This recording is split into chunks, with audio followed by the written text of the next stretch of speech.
Ito naman ang ating Lesson 3, Kapro Prince. Welcome sa ating video training series. Pag-usapan naman natin kung nabenta mo na ang 5 shirts mo sa order mo, ano ba ang sikreto para maubos agad yan? Kung hindi pa Kapro Prince, ito ang sikreto para maubos natin agad yung mga clothing package na in-order mo dito. Excited ka ng una, nag-post ka na sa Facebook, IG, TikToks, pero walang pumansin, walang kumuha, walang umorder. Nakaka-frustrate yung mga ganong panahon. Parang gusto mo nang sukuan yung sinimulan mong clothing business. Ang dami mo nang naging tanong sa sarili mo, mali ba yung designs ko? Pangit ba yung designs ko?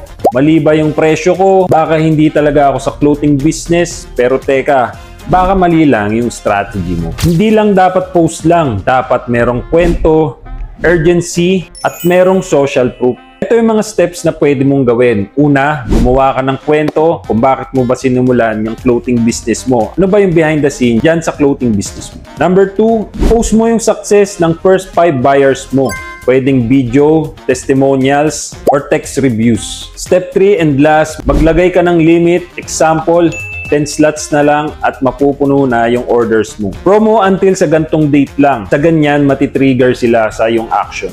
Marami nang naka-apply sa formula na to, from zero sales to repeat buyers every week. Kung gusto mo maubos agad yung mga shirts mo, huwag ka lang dapat benta ng benta. Lagyan mo ito ng kwento, emosyon at strategy.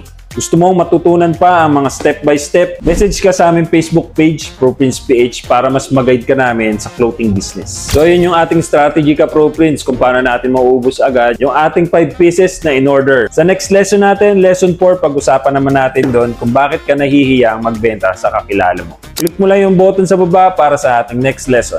See you, God bless po.